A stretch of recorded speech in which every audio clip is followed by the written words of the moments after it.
The fear of success can drive people to not try. This is one of the most dangerous things a person can do, because when we're not trying, we are failing. That's the reality of it.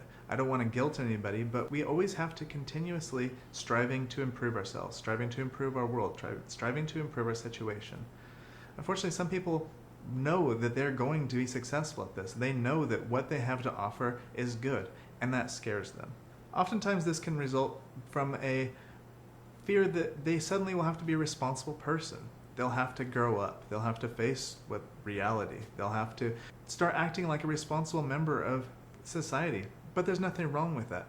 At a certain point, we all have to face that we are going to be a person that other people are going to look towards. No matter what you do, you are a person of authority in your field. You are going to be good at it. And you shouldn't fear that simply because you can't live the lifestyle that you used to, that suddenly you aren't going to be able to keep this up.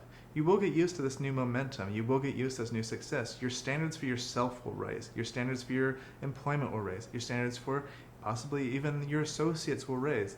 This is a good thing. This is a natural forward progression. It keeps us from stagnating or worse, backsliding. You shouldn't let any of these fears keep you from what it is that you need to do.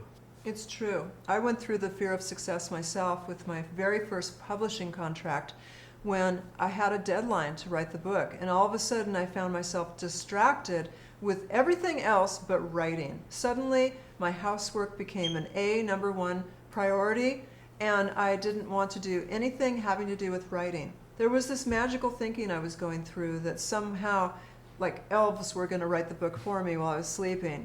And I really had to confront this and found that it actually was similar to what Grant was discussing, a fear of taking charge, a fear of the hard work involved with writing, a fear that it was up to me to write this book and to be responsible for every word on the page. And once I got in touch with that fear of success, it dissipated like a cloud. It just wasn't there anymore. And just about that same time, I found a teacup that said, if it's going to be, it's up to me. And I put that teacup right on my desk where I was typing this book, and it really motivated me. And now I've upgraded that motto to, if it's going to be, it's up to we, because I've realized that a team approach is really what works. Back then, when I was first writing the book, I didn't realize that I'd have wonderful people helping me, like editors who could make sure that my grammar was proper, and designers to make sure the book looked great, and distributors, as well as the partnership with God. I remember when my first book came out and I walked into a bookstore thinking that automatically I'd have my books everywhere displayed in this bookstore, and only one copy of my book was available way in the back section, even though it had just come out.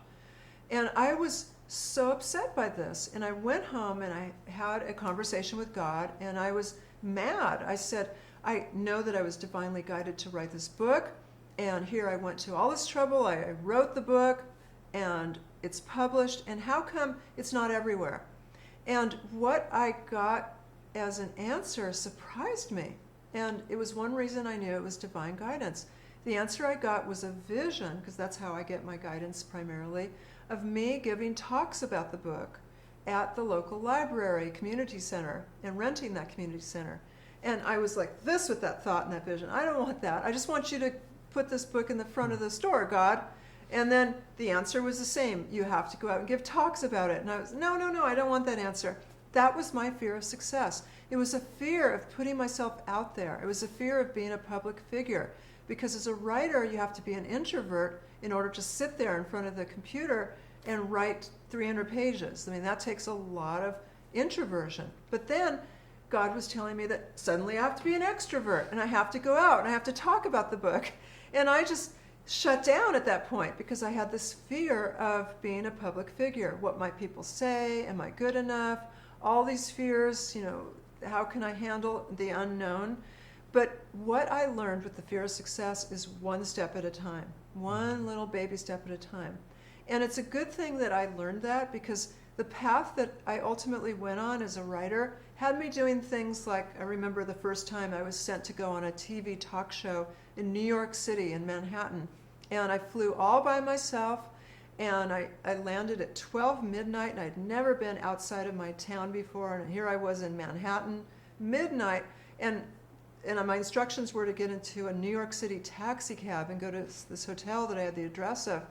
And I got in that taxi cab and I was terrified. I was hanging onto the strap for dear life. And if I had known ahead of time that that's what it took to be an author, I would not have done it. So part of the thing that I learned with the fear of success is letting go and trusting that in the moment you'll be fine, because at that moment I was fine. I was ready for New York City. I was ready for that taxi cab ride. If I had known ahead of time that that's what I would have been doing, I would have run the other way. I would have torn out my publishing contract and give back the advance. So trust that it's like the breadcrumb trails in the Hansel and Gretel story. You're being led on a purposeful trail, one step at a time, where you're supposed to be. And if we get too far ahead of ourselves and we say to God, I want you to show me the whole plan so I can control it and approve it, it doesn't work. You can't know the future. All you can see is a general picture of the outline, just a vague picture of where you're going. Fear of success keeps us from moving forward because this fear is about you showing up, about you almost competing with yourself, because you have to keep up this high standard and this high amount of responsibility. But in each moment, you'll be fine. You'll do great, and you'll be able to handle the public exposure. You'll be able to handle all of the parts of your purpose that you are supposed to, because that's your purpose. Oftentimes we find with fear of success that some people don't even realize that they have this fear until that they start noticing that they're sabotaging themselves. Primarily, this sabotage comes in the form of procrastination. Procrastination is a trap. You trap yourself in this thinking that you're going to do this thing that you enjoy now and then later you'll get to the work. But how much did you really enjoy doing that when you have this work hanging over you? Procrastination takes from every aspect of your life because you constantly have this other influence pulling energy from everything. When you spend time with your family, when you spend time with your friends, when you are doing an enjoyable activity, even when you are at work, if you are something is hanging over you, knowing that you know that you have to do, you are not fully present. Part of you is always in that space, waiting for that thing to be done. How much freer would you be if you simply just did that thing first? You could suddenly enjoy every other aspect of your life more. So watch for these signs of procrastination, because they're a sure giveaway that you have this fear of success that you need to work through. So true. And let's define success after all. Success isn't awards, accolades, riches. I mean, that can be part of the trappings of success. But our definition of success is much broader. Success really means happiness. Mm-hmm. It means a feeling of freedom, of choice, that you're not trapped, you're not controlled, that you can be the master of your destiny in partnership with God, of course, and you can call the shots as to what you're going to do with your life.